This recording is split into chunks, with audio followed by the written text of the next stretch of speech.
Every American family, millions of people are now turning to AI chatbots for friendship, advice, and even romance, sparking new concerns about emotional dependence, isolation, and mental health. The issue has become so serious that China is now cracking down on AI companion chatbots as the U.S. faces growing questions about how to protect our children and teens and vulnerable users.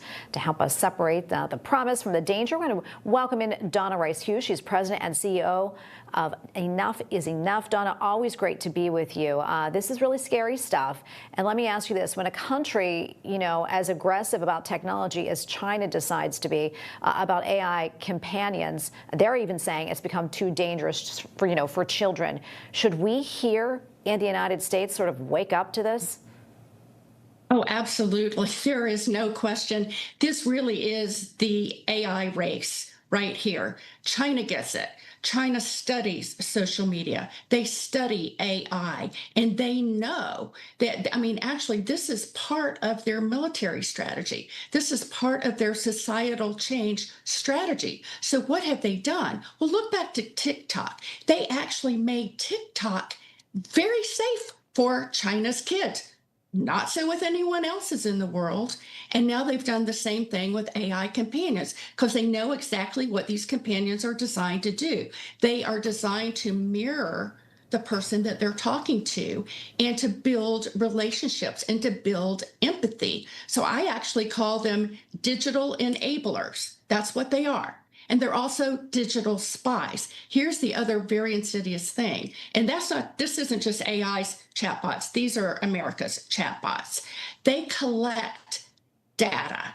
So they are actually training their AI companions and our AI companions to collect data from children to then train those AI chatbots to be able to mirror and have these kinds of conversations. And that's just simply got to stop. So AI's technology is safe for China, and it's a national security threat for everyone else, including the United States. And I really encourage Congress and the White House to look. If we want to win the AI race, we can do it, but we have to put kids first.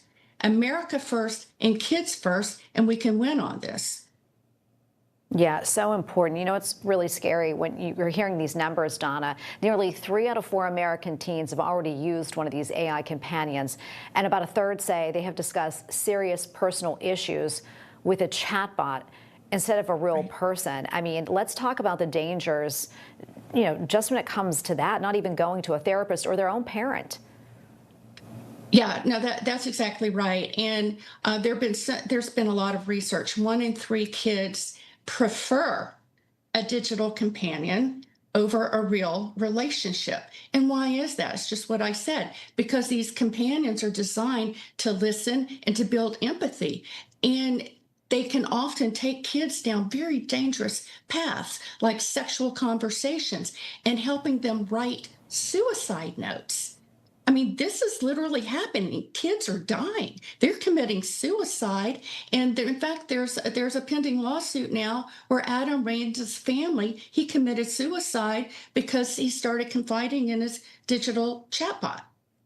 And he said to his friend, the chatbot, I'm going to leave the news out, so maybe mom will ask me about it. And the chatbot said, no, don't do that. We don't want to worry her right now. And he eventually committed suicide. So this is happening. It's not just Adam Raines' case. It's so many cases. Yeah. So these are real and present dangers. And parents, just beware. I love ChatGPT and Claude. They're great tools, but kids, they're not safe right now in the United States. So we really need to beware of this and know what we're letting our kids use and be careful to make these kinds of restrictions until the United States government does. And we want to see the Senate pass the GUARD Act. It would be very similar to what China has done. Yeah, it's really sad. I've heard many of these stories, and some of these families come to Washington, and it really breaks your heart. You're talking about what you want Congress to do. I know Meta is now rolling out a system that can flag teen conversations about suicide or self-harm, and then alert the parents after human review. Do you think that this will work? Well, it's a good step, but it's not far enough. Look, all of these chatbots already have, for instance, age restrictions. No kids under 13, but there's no age verification. There's no age gating. So yes, I mean it is good to alert the parent, but that's not enough. I mean, we've got to stop collecting data on our own kids. Meta, ChatGPT, all of these American-based companies, that's how they're training their AI companions, and that's just got to stop. That will help nip a lot of this emotional connection that kids are making with these AI chat companions, which, by the way, have also been put into AI toys designed for kids. And even labels Yeah. often say that they're safe under the age of 2 years old. I would just warn every parent, be careful, be very, very careful. These are digital spies, they're digital enablers. And that's the case in Yeah. America right now. Yeah, Donna, makes me think, whatever happened to just a normal childhood without all this stuff, right? Can run around in the summertime and go in the pool and Yes. jump and have fun and not worry about these phones, right? Well, always a pleasure to be with you. Thank you so Thank you. much, Donna, and thank you for what you do trying to keep our kids safe. We appreciate it. Thank you, Tracy. Good to be with you. Good to be with you.